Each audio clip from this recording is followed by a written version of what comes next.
নমস্কাৰ টাইমেটলৈ স্বাগত মই অভিলাষ আৰু লৈ আহিছো এটা গুৰুত্বপূৰ্ণ খবৰ আজি পবিত্ৰ ঈদ আৰু পবিত্ৰ ঈদ উপলক্ষে বিশ্বজুৰি পালন কৰা হৈছে ঈদ আৰু বৰ্তমান সময়ত পশ্চিম বংগৰ মুৰ্ছিদাবাদৰ বাবৰি মছজিদত লাখ লাখ মুছলমান একত্ৰিত হৈ ঈদৰ নামাজ আদায় কৰিছে প্ৰথমবাৰৰ কাৰণে বাবৰি মছজিদত আদায় হৈছে ঈদৰ নামাজ আৰু সমগ্ৰ ঘটনাই দেশজুৰি চৰ্চা লাভ কৰিছে লাখ লাখ মুছলমান একত্ৰিত হৈ প্ৰথমবাৰৰ বাবে ঈদৰ নামাজ আদায় কৰিছে যাক লৈ দেশজুৰি চৰ্চা লাভ কৰিছে আৰু এই সন্দৰ্ভত সবিশেষ লৈ অহাৰ চেষ্টা কৰিছো জনাই আছো টাইমেট বিগ ব্ৰেকিং এটা গুৰুত্বপূৰ্ণ খবৰ মুৰ্ছিদাবাদত ইতিহাস ৰচনা কৰিছে লাখ লাখ ইছলাম ধৰ্মাৱলম্বী লোকে মুৰ্ছিদাবাদৰ বাবৰি মছজিদত প্ৰথমবাৰৰ বাবে ঈদৰ নামাজ আদায় হৈছে পশ্চিম বংগৰ মুৰ্ছিদাবাদৰ বাবৰি মছজিদত লাখ লাখ লোক একত্ৰিত হৈছে পশ্চিম বংগ আৰু ঝাৰখণ্ডৰ হাজাৰ হাজাৰ লোকে অংশগ্ৰহণ কৰি ঈদৰ নামাজ আদায় কৰা দেখিবলৈ পোৱা গৈছে হুমায়ু কবিৰৰ প্ৰস্তাৱিত মছজিদৰ ভূমিত নামাজ আদায় কৰি লাখ লাখ মুছলমানে ভাতৃত্ববোধৰ পৰিচয় দিছে মুৰ্ছিদাবাদত ঈদৰ নামাজক লৈ এতিয়া দেশজুৰি চৰ্চা লাভ কৰিছে সমগ্ৰ দেশজুৰি চৰ্চা লাভ কৰিছে এয়া হৈছে দৃশ্যাংশ মুৰ্ছিদাবাদৰ বাবৰি মছজিদত এনেকৈ লাখ লাখ লোক একত্ৰিত হৈ আদায় কৰিছে নামাজ তাৰ পৰিপ্ৰেক্ষিতত চৰ্চা লাভ কৰিছে আৰু এয়া হৈছে মুৰ্ছিদাবাদৰ প্ৰস্তাৱিত ভূমি আৰু এই ভূমিতেই লাখ লাখ মুছলমানে একত্ৰিত হৈ নামাজ আদায় কৰা দেখিবলৈ পোৱা গৈছে আৰু যেহেতু আজি পবিত্ৰ ঈদ উপলক্ষে সকলো একত্ৰিত হোৱা দেখিবলৈ পোৱা গৈছে মুৰ্ছিদাবাদত ইতিহাস ৰচনা কৰিছে বাতৰিটো বিলাই দিয়ক এটা ইতিবাচক খবৰ যেহেতু চৰ্চা চলিছিলে দেখিবলৈ পোৱা গৈছিলে হুমায়ু কবিৰৰ আহ্বানৰ পিছতে লাখ লাখ মুছলমান একত্ৰিত হৈ প্ৰস্তাৱিত বাবৰি মছজিদৰ কাৰণে একত্ৰিত হৈ টকা দান দিছিলে লাখ লাখ টকা দান দিছিলে আৰু সেই মছজিদতেই প্ৰথমবাৰৰ কাৰণে ঈদৰ নামাজ আদায় হৈছে সমগ্ৰ দেশজুৰি চৰ্চা লাভ কৰিছে কিয়নো পশ্চিম বংগ আৰু ঝাৰখণ্ডৰ লাখ লাখ মুছলমান একত্ৰিত হৈছে দৃশ্যাংশ দেখুৱাই আছো স্থিৰ চিত্ৰ দেখুৱাই আছো এয়া হৈছে এনেকৈ শাৰী পাতি সকলোৱে নামাজ আদায় কৰিছে এটা ইতিবাচক খবৰ লৈ আহিছো কিয়নো আজি পবিত্ৰ ঈদ অসমৰ লগতে সমগ্ৰ দেশজুৰি বা বিশ্বত পালন কৰা হৈছে ঈদ তাৰ সমান্তৰালকৈ পশ্চিম বংগৰ মুৰ্ছিদাবাদৰ বাবৰি মছজিদত একেলগে নামাজ আদায় কৰিছে মুছলমান লোকসকলে এটা গুৰুত্বপূৰ্ণ খবৰ মুৰ্ছিদাবাদত ইতিহাস ৰচনা হৈছে লাখ লাখ মুছলমান একত্ৰিত হৈছে আৰু প্ৰথমবাৰৰ কাৰণে ঈদৰ নামাজ আদায় কৰিছে এটা গুৰুত্বপূৰ্ণ খবৰ বাতৰিটো বিলাই দিয়ক যিমান পাৰে বাতৰিটো বিলাই দিয়ক সকলোৰে মাজত কিয়নো একত্ৰিত হৈছে লাখ লাখ মুছলমান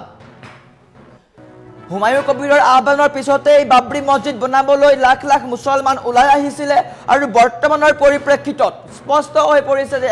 কোটি কোটি মুছলমান একত্ৰিত হৈছে আৰু আজিৰ দিনটোত যেহেতু আজি পবিত্ৰ ঈদ আৰু পবিত্ৰ ঈদ উপলক্ষে এই যি প্ৰস্তাৱিত ভূমি বাবৰি মছজিদৰ যি প্ৰস্তাৱিত ভূমি সেই ভূমিত লাখ লাখ মুছলমান একত্ৰিত হৈছে এনেকৈ ক্ষীৰ খোৱাও দেখিবলৈ পোৱা গৈছে আৰু এনেকৈ শাৰী পাতি সকলো বহিছে আৰু নামাজ আদায় কৰিছে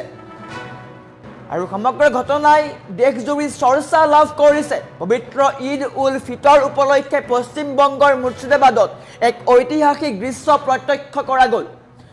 তৃণমূল কংগ্ৰেছৰ বহিষ্কৃত বিধায়ক হুমায়ু কবিৰে মুৰ্ছিদাবাদত এই মছজিদৰ প্ৰতিৰূপ নিৰ্মাণৰ পৰিকল্পনা ঘোষণা কৰাৰ পিছতেই এই স্থানক লৈ চৰ্চা চলি আছিল আৰু এই স্থানত স্পষ্ট হৈ পৰিছে আজিৰ দিনটোত একত্ৰিত হৈছে লাখ লাখ মুছলমান পুৱাৰ পৰাই বিশেষ নামাজত অংশ ল'বলৈ হাজাৰ হাজাৰ লোকৰ সমাগম ঘটিছে বহু দূৰ দূৰণিৰ পৰা মুছলমান লোকসকল একত্ৰিত হৈছে লাখ লাখ মুছলমান একত্ৰিত হৈছে কেৱল স্থানীয় লোকেই নহয় বংগৰ বীৰভূম নাদিয়া পূব মিদনাপুৰৰ লগতে চুবুৰীয়া ৰাজ্য ঝাৰখণ্ডৰ পৰাও অসংখ্য ধৰ্মপ্ৰাণ লোকে ইয়াত ভিৰ কৰা পৰিলক্ষিত হয় নামাজৰ অন্তত ভক্তসকলে ইজনে সিজনক আলিংগন কৰি ঈদৰ শুভেচ্ছা জনোৱাৰ লগতে শান্তি আৰু ভাতৃত্ববোধৰ বাৰ্তা প্ৰেৰণ কৰে চলিত নিৰ্বাচনী বৰ্ষত এই স্থানত ঈদৰ নামাজৰ আয়োজন বিশেষ তাৎপৰ্য বহন কৰিছে বুলি চৰ্চা চলিছে এই যি নামাজ আদায় কৰিছে ইয়াক লৈ কিন্তু ৰাজনীতিৰ ক্ষেত্ৰতো কিছু প্ৰভাৱ পৰিব কিয়নো পশ্চিম বংগত 9 এপ্ৰিলত নিৰ্বাচন অসমৰ লগতে পশ্চিম বংগতো নিৰ্বাচন আছে গতিকে বৰ্তমান সময়ত এই স্থানত যেহেতু লাখ লাখ মুছলমান একত্ৰিত হৈছে সমাগত হৈছে গতিকে ইয়াৰ পৰাই হয়তো পশ্চিম বংগৰ ৰাজনীতিৰ সমীকৰণ কিছু সলনি হ'ব পাৰে পশ্চিম বংগ আৰু ঝাৰখণ্ডৰ পৰা অহা বৃহৎ জনসমাগমৰ বাবে নিৰাপত্তাৰ ব্যৱস্থাও কটকটীয়া কৰা হৈছে আৰু এটা ইতিবাচক খবৰ চৰ্চা লাভ কৰিছে ইতিহাস ৰচনা কৰিছে পশ্চিম বংগৰ মুৰ্ছিদাবাদৰ বাবৰি মছজিদে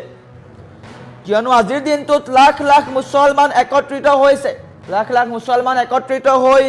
নামাজ আদায় কৰিছে।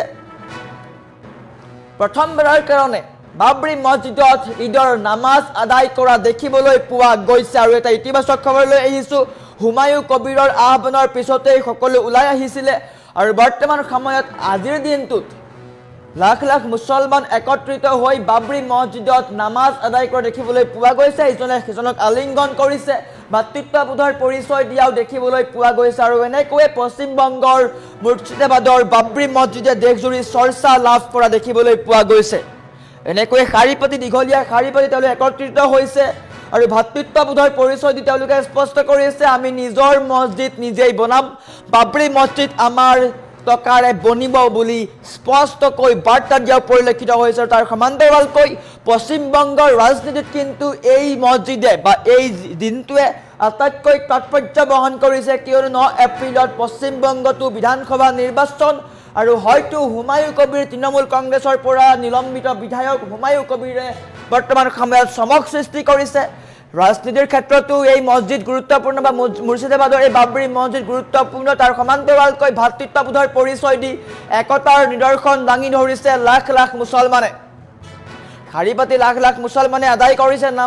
নামাজ, যাৰ ফলত দেশজুৰি চৰ্চা লাভ কৰিছে বাবৰি মছজিদে।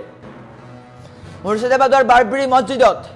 হাজাৰ হাজাৰ লোকৰ অংশগ্ৰহণ দেখিবলৈ পোৱা গৈছে। বংগ আৰু ঝাৰখণ্ডৰ পৰা হাজাৰ হাজাৰ লোক আহি নামাজ আদায় কৰিছে। আৰু ইয়াৰ পিছতে দেশজুৰি চৰ্চা লাভ কৰিছে সমগ্ৰ ঘটনাই। মুৰ্ছিদাবাদৰ ইতিহাস ৰচনা কৰিছে, প্ৰথমবাৰৰ কাৰণে বাবৰি মছজিদত ঈদৰ নামাজ আদায় কৰা হৈছে।